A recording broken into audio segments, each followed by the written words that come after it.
Good morning twelfth class. बच्चे आज जो टॉपिक स्टार्ट करेंगे वो है न्यूक्लियाई। बेटा एटम से आगे बढ़ते हैं nuclei.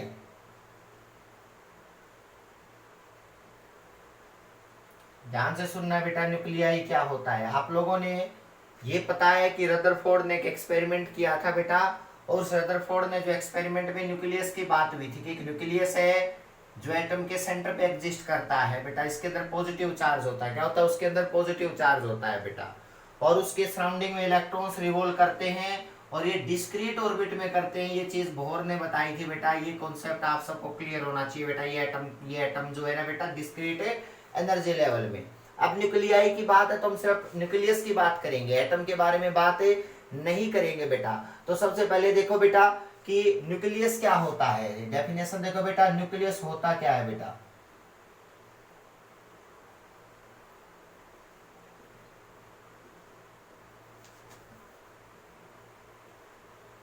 the center of atom where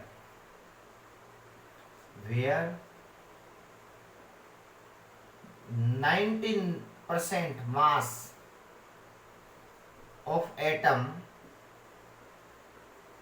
should be concentrated beta, should be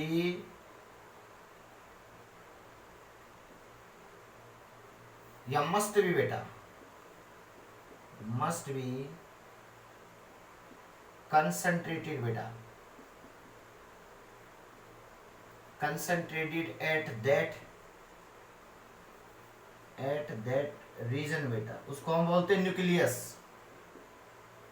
याद रखना, the centre of atom where 90% mass of the atom must be concentrated at that region बेटा, उसको बोलते हैं न्यूक्लियस बेटा। याद रखना, लिखो द साइज ऑफ न्यूक्लियस। ये इसका साइज है ना बेटा, वो एटम के साइज से कम होता है बेटा। Size of nucleus is less than बेटा साइज ऑफ एटम। याद रखना ये बात बेटा, उससे कम होता है।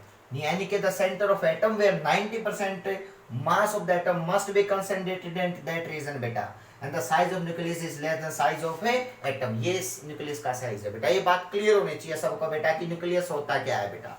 और न्यूक्लियस के अंदर बेटा, न्यूक्लियस के अंदर बेटा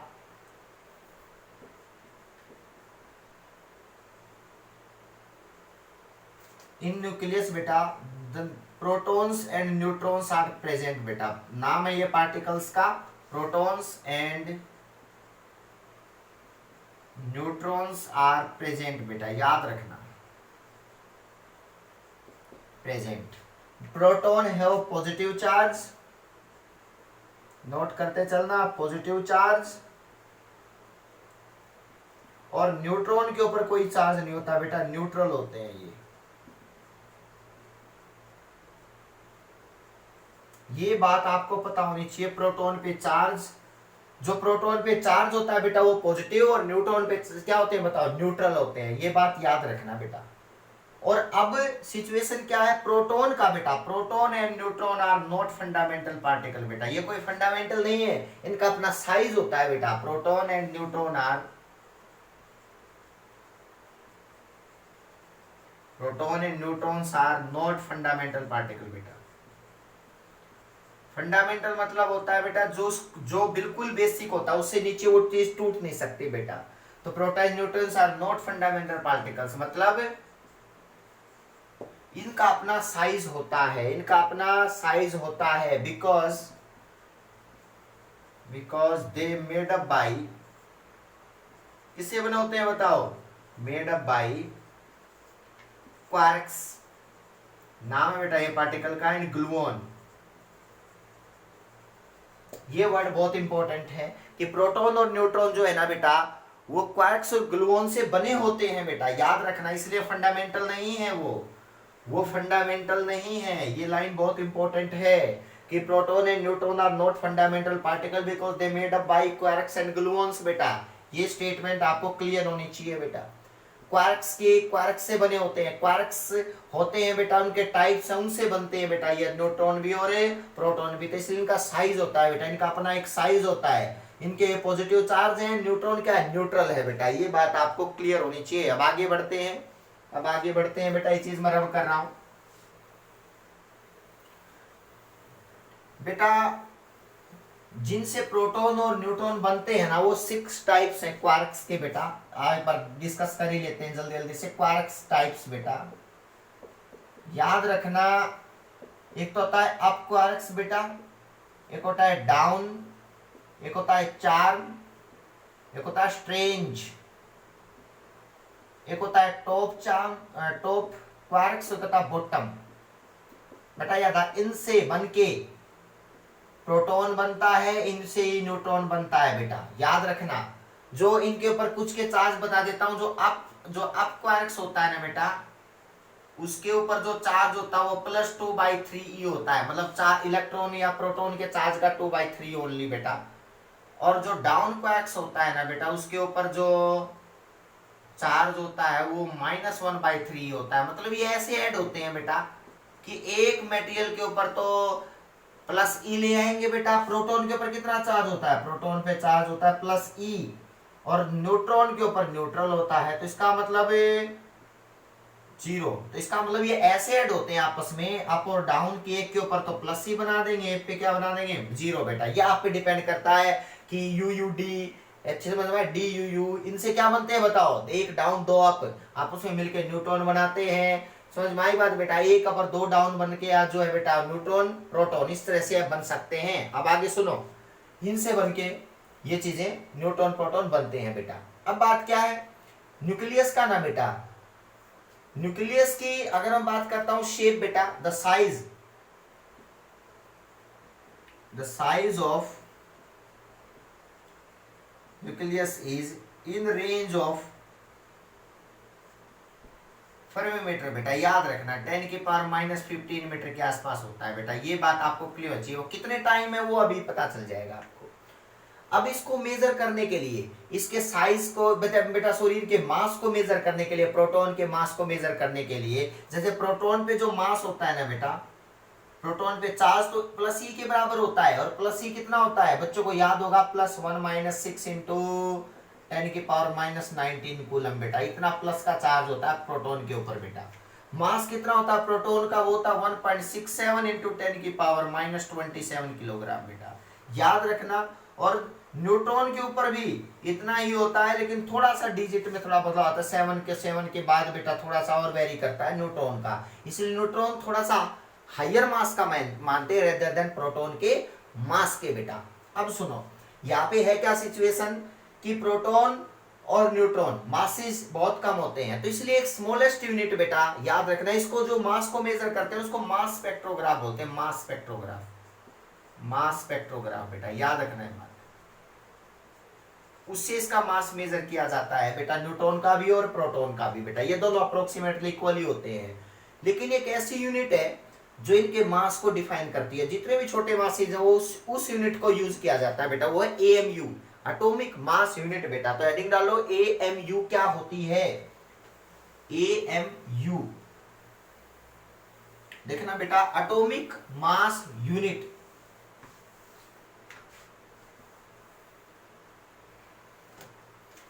AMU बेटा याद रखना, क्योंकि छोटा मास इससे बोला जाएगा कितने AMU का है। समझो छोटे मास की बात कर रहे हैं, तो ये क्या होता है बेटा, लिखो इट इज इक्वल टू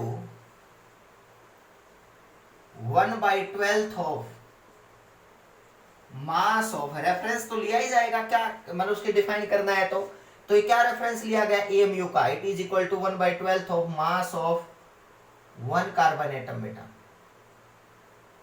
ये रेफरेंस बेटा ये लिया गया, मास ऑफ 1 कार्बन एटम बेटा। 1 AMU को माना गया बेटा। अब देखो 1/12 मल्टीप्लाई मास ऑफ 1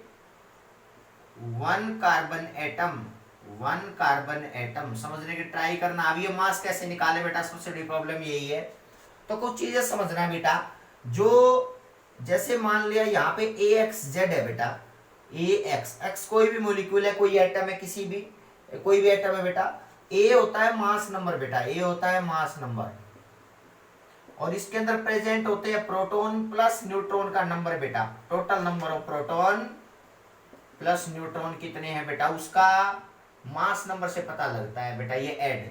और जेड होता है ओनली एटॉमिक नंबर बेटा, एटॉमिक नंबर जिसमें प्रोटॉन का नंबर आएगा ओनली बेटा। ये बात आप सभी को आती भी है बेटा ये बातें। अब बात क्या है बेटा, ये मास नंबर जो होता है ना, mass number is always in gram बेटा, इन ग्राम। ये बात याद रखना बेटा, ग्राम में है। समझ में आई बात बेटा? जो मास नंबर का अमाउंट होता है ना बेटा, the amount of mass number is mole बेटा, इज 1 मोल बेटा, याद रखना। यानी कि जो ये अमाउंट है ना, मास नंबर का अमाउंट अगर देखा जाए तो 1 मोल की इक्वल मिलता है बेटा। और ये दोनों चीजें बहुत इंपॉर्टेंट हैं जो आपको साइज बताएंगी कि भाई mass number always in gram बेटा, amount of mass number is 1 मोल बेटा। और 1 मोल में कितने एटम प्रेजेंट होते हैं बेटा? 1 मोल में होते हैं 6.023, एवोगाड्रो नंबर बेटा 23 एटम। यानी कि 1 मोल में इतने एटम प्रेजेंट है। इन तीनों लाइन को एक साथ कनेक्ट करके देखो बेटा, इन तीनों लाइन को एक साथ कनेक्ट करके देखो बेटा। इसका मतलब क्या हो सकता है कि मास नंबर में इतने एटम प्रेजेंट हैं और मास नंबर ग्राम में होता है। तो ये क्या कहा है बताओ? अगर मास नंबर जैसे कार्बन की बात की है, कार्बन का लो बेटा, कार्बन 12 इंटू 6, इसका हम लोग क्या कहेंगे? 12 ग्राम में कितने एटम प्रेजेंट है? एवोगाड्रो नंबर की इक्वल बेटा, क्योंकि ग्राम में है मास नंबर और ये 1 मोल अमाउंट होता है बेटा, 12 ग्राम का अमाउंट 1 मोल होता है। तो इसका मतलब उसमें इतने एटम क्या है बताओ? प्रेजेंट है। तो इसका हम लोग ये कह सकते हैं ना बेटा कि इतने एटम प्रेजेंट किसमें है बताओ?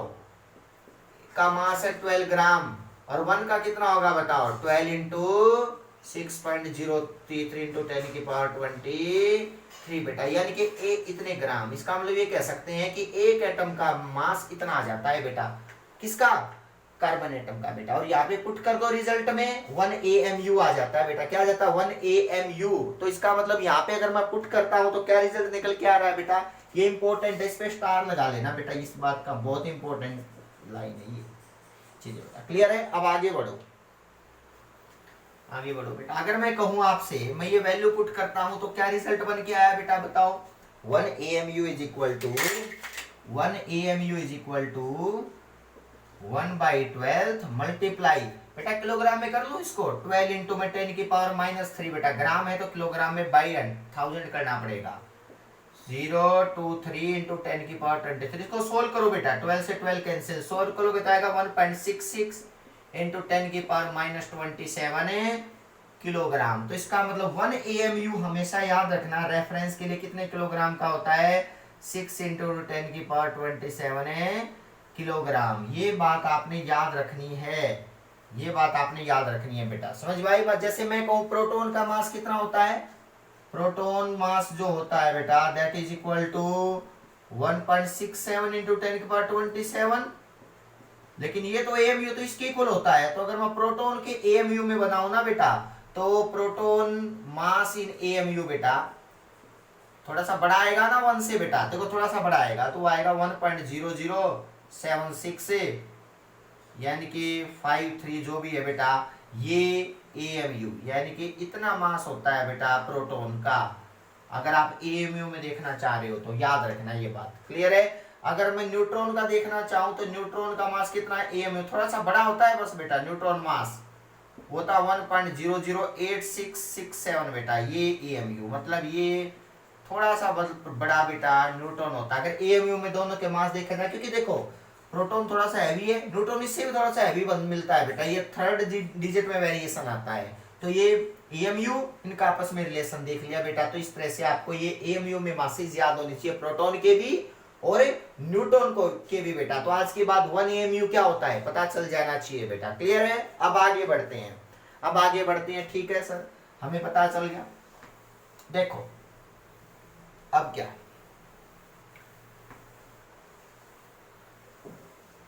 अब है बेटा, अगर मैं बात करता हूं 1 AMU, अगर मास की टर्म है ना, तो आइंस्टीन ने कहा था एनर्जी को मास में कन्वर्ट किया जा सकता है। तो बेटा E is equal to mc²। अगर मैं यहां से E की वैल्यू निकालना चाहूं, मास 1 AMU लू ना बेटा, तो एनर्जी किसके में कन्वर्ट होगी? 1 AMU मल्टीप्लाई में C का स्क्वायर बेटा। तो याद रखना ये आएगी 931 मेगा इलेक्ट्रॉन वोल्ट बेटा। ये सभी को पता होना चाहिए कि एएमयू एक 1 एमयू मास बेटा अगर एनर्जी में कन्वर्ट करोगे बेटा, if 1 amu mass converted into energy बेटा, if 1 amu mass converted into energy, क्या होना चाहिए बताओ, क्या होगा बताओ,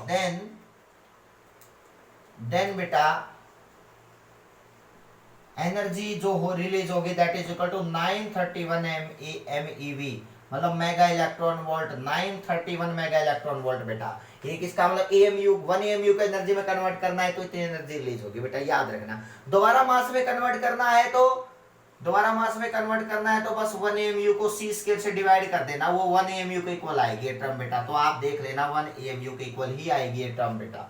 तो ये बातें आपको पता होनी चाहिए, कोई यूनिट से दूसरी यूनिट में कन्वर्ट कैसे करते हैं। अब बात है आगे, सुनो बेटा, अगर मैं साइज ऑफ न्यूक्लियस की बात करता हूं, साइज ऑफ न्यूक्लियस बेटा, न्यूक्लियस को हमें हमेशा क्या समझते हैं कि ये एक स्फीयर है, डेंसिटी, ऐसा कुछ नहीं है बेटा। न्यूक्लियस की अपनी कोई शार्प बाउंड्री नहीं होती है, याद रखना। लेकिन +2 में मान के चलते हैं कि इसकी शार्प बाउंड्री होती है बेटा, और इसके अंदर प्रोटॉन और न्यूट्रॉन तो होते ही हैं बेटा। अब क्या है, डेंसिटी जो होती है न्यूक्लियस की बेटा, सबसे पहले इसका साइज देखें तो साइज क्या है बेटा, याद रखना। अगर मैं न्यूक्लियस का ये मानता हूं कि साइज ऑफ न्यूक्लियस बेटा, अगर मैं बात करता हूं nucleus is directly proportional to, याद रखना बेटा, डायरेक्टली प्रोपोर्शनल टू, आप खुद बता सकते हो किसके होना चाहिए, कितने प्रोटॉन न्यूट्रॉन है, मतलब directly proportional to mass number के बेटा, मास नंबर के। ये बात आपको क्लियर होनी चाहिए बेटा, ए के डायरेक्टली प्रोपोर्शनल होता है। और साइज क्या होता है, वॉल्यूम, यानी कि volume of nucleus is directly proportional to A. अगर मैं कहूं कि साइज जो है बेटा, ये मान लिया एक न्यूक्लियस है, इसकी रेडियस r है बेटा, मुझे वॉल्यूम पता लगानी हो तो स्फीयर की वॉल्यूम क्या होती है 4/3 पाई r क्यूब, यानी कि न्यूक्लियस है बेटा ये, और ये इसका रेडियस r है तो 1/3 4 पाई r क्यूब बेटा, ये r रेडियस है इसकी न्यूक्लियस की बेटा, is equal to is proportional to a। समझ में आई बात बेटा। अब 4/पाई भी, ये भी तो कांस्टेंट है बेटा, इसको भी प्रोपोर्शनल में साथ ही लिख लो बेटा।